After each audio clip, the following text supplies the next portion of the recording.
Un menu simple au restaurant avec des produits bio, de saison et vraiment cuisinés sur place, c'est possible. Une entreprise de l'économie sociale et solidaire y croit. Elle a mis en place un label qui accompagne les restaurateurs dans leur transition écologique. Exemple ici, à Rouen.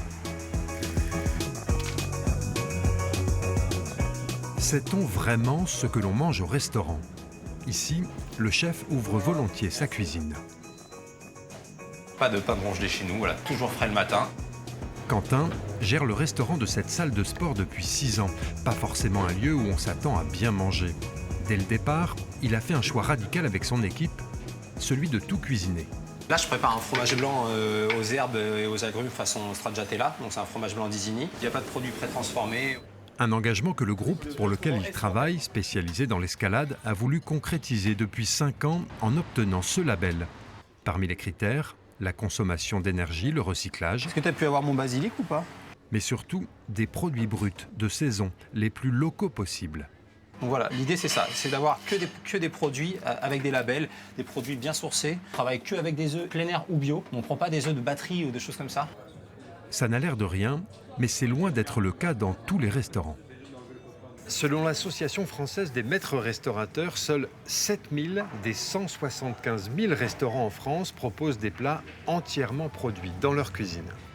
Quentin le sait bien. Pour des questions d'argent ou de temps, les restaurateurs utilisent souvent des ingrédients industriels, prêts à l'emploi, réchauffés ou assemblés. Je fais mes achats à métro, j'achète mes gnocchis toutes faites, puis à côté je bricole une petite sauce tomate avec la moitié de la sauce tomate en boîte, mais je rajoute un peu d'oignon et tout. J'ai un bout de fromage de moyenne qualité, je le râpe dessus, et voilà, j'ai sorti un plat à 15-16 € pour le client, quoi. Le client s'en aperçoit pas forcément, mais le restaurateur en aura gagné au final dans la poche, en aura gagné en temps. Nous, c'est pas ce qu'on veut faire. C'est pour offrir une alternative à ces menus non faits maison que les créateurs du label l'ont lancé en 2019. Tout notre but, c'est de montrer finalement que, en utilisant des bons produits, parfois c'est pas forcément, beaucoup plus cher et surtout, en fait, ça peut être même, rentable parce que ça attire une clientèle qui est d'accord, en fait, pour payer, un certain prix si elle est, sûre de la qualité, en fait, de ce qui se retrouve dans leur assiette. Puis nous, on vérifie derrière en étudiant les factures des restaurateurs et cetera. Forcément, on peut dire aujourd'hui que c'est réellement un gage de transparence et que les consommateurs peuvent savoir à quoi s'en tenir quand ils vont dans une adresse, labellisée écotable. Retour en cuisine. En entrée, on va faire un carpaccio de tomates couleur avec une émulsion au reblochon. Et en dessert, on va se faire un petit cheesecake avec des fraises au basilic et une glace yaourt.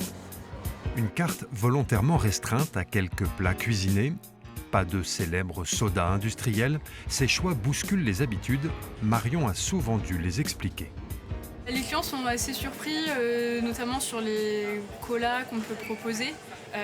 Quand on le verse dans un verre, il y a la couleur plutôt d'une bière et ça surprend parce qu'il n'y a pas de colorant. On ne cherche pas à avoir une carte très longue. Ça permet d'avoir des produits, on sait d'où ils viennent. Un menu à 24 €, entrée plat dessert. Le restaurant compte désormais une clientèle fidèle. Quentin veut croire qu'il est possible de concilier équilibre alimentaire et financier. En étant exigeant, en faisant attention à nos portions, en calculant nos coûts sur chaque produit. On ne peut pas proposer de la viande à tous les midis en plat du jour. Vous voyez, ce midi, c'est un menu plutôt végétarien dans l'ensemble. On l'explique, souvent c'est compris. C'est pas entendu par tout le monde, bien entendu, mais c'est notre démarche, quoi. On a toujours des alternatives, il y a des produits pour tout le monde. Il faut l'expliquer. On vient de le voir dans ce restaurant, il y a un chemin pour changer les habitudes de travail et donc de consommation. Une astuce pour votre prochaine sortie au restaurant, plus la liste sur la carte est longue, moins les plats auront été préparés en cuisine. Ici, on a choisi moins, mais mieux.